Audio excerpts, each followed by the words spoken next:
اور سہولت اور جس عیش و تعیش میں وہ پہلے زندگی گزار رہے تھے اور جو ان کی آج زندگی تھی۔ حضرت مصعب بن عمیر جو ہے، ان کے بارے میں مورخین لکھتے ہیں کہ ان کے والدین نے ان کی پرورش بڑی ناز و نعمت میں کی تھی۔ مکہ کے خوبصورت ترین جوان تھے وہ، اور بہترین کپڑا جو مکہ میں آتا تھا وہ زیب تن کرتے تھے، بہترین خوشبوئی جو مکہ میں دستیاب ہوتی تھی وہ ان سے حساب سے، اور جس طرف سے گزر جاتے تھے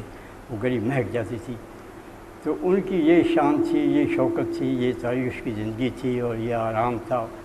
لیکن جب اسلام لائے تو وہی والدین اور وہی والدہ خاص طور پر جو ان کو اس قدر ناز و نعمت سے پال رہی تھی، وہی ان کی مخالف ہو گئی، اور ان کی کیفیت یہ ہو گئی کہ ان کو سادہ ترین کپڑے بھی میسر نہ تھے۔ ان کے جسم پر ایک چادر تھی، اور وہ چادر بھی جو ہے وہ سالم نہیں تھی، پھٹی ہوئی تھی، اور اس میں بھی پیبند کسی کپڑے کا نہیں لگا ہوا تھا، بلکہ عام طور پر وہ چمڑا کہیں سے کچھ ہاتھ آ گیا ان کے پیبند لگے ہوئے تھے۔ تو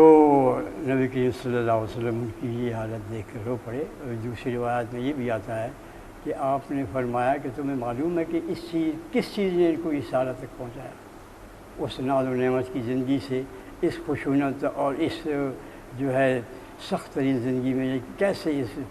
پہنچے کرنے لگے کہ اللہ اور رسول کی محبت نے انہیں یہاں تک پہنچایا۔ وہ ساری ناز و نعمت جو ہے وہ اللہ تعالیٰ کی محبت اور اللہ کے رسول کی محبت کی خاطر انہوں نے چھوڑ دی ہے، اور یہ زندگی جو ہے انہوں نے اختیار کی ہے جس میں ان کو 2 وقت کی روٹی اور سادہ لباس میسر نہیں ہے۔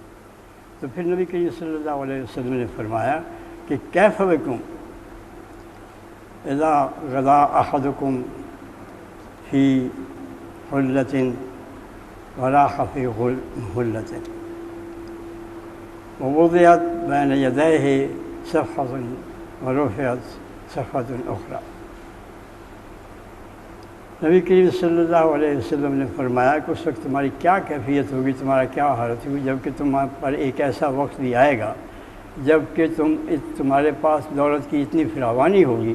کہ صبح تو ایک لباس پہنو گے اور شام کو اس کو دوسرا لباس جو ہے اس کی بدل دو گے۔ اسی طرح تمہارے سامنے جب کھانے آئیں گے تو ایک کھانا آئے گا، پھر اس کی جگہ دوسرا کھانا آ گیا، اس طرح متنوع کھانے جو ہے وہ تمہارے میسر ہوں گے۔ تو صحابہ نے عرض کیا یا رسول اللہ، اس وقت تو پھر بڑی فراغت کی زندگی ہوگی، ہم اللہ تعالیٰ کی عبادت جو ہے وہ زیادہ بہتر طریقے سے کر سکیں گے، اور اپنا زیادہ وقت جو ہے وہ اللہ تعالیٰ کی عبادت میں صرف کر سکیں گے، کیونکہ ہمیں معیشت کی تو زیادہ فکر نہیں ہوگی وہ تو آپ نے فرمایا کہ نہیں، یہ آج جو ہے تم اس دن سے بہتر ہو، اب یہ تمہاری موجودہ زندگی یہ اس سے بہتر ہے۔ نبی کریم صلی اللہ علیہ وسلم کی نظر جو ہے یہ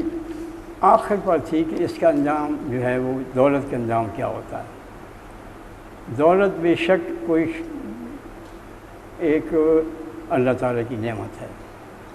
اور اس کے جو فوائد ہیں وہ بے شمار ہیں، اور اللہ تعالیٰ نے جو انفاق کی